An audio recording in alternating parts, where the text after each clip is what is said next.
This is a short video about cutting the chocolate block. My name's Alan Doran. This video is completely self-contained. You don't need to have watched any other videos before you start this one. Okay, on to the tasty problem. You start with a block of chocolate bought from the shop, and it looks like you see on the left. That is, all the individual squares are connected to one another.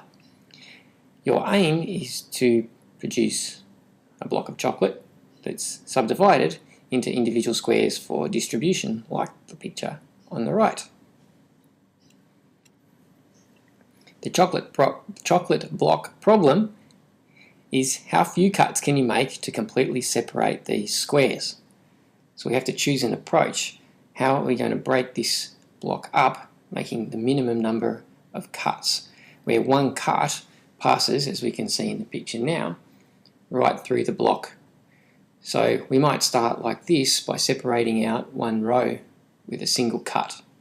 We could then separate another row, and the last row, and now we're left having to separate with one cut at a time each block, as you can see here. An alternative might have been, for instance, to first cut vertically, or perhaps to first cut through the middle of the block and then cut it into quarters and then eighths until you end up with a single block or a single small piece of chocolate. So what we want to know is, what's the minimum number of cuts to go from the initial block of chocolate to a pile of little square pieces of chocolate. If you want to try this out at home, you can go to the supermarket and buy a whole stack of chocolate.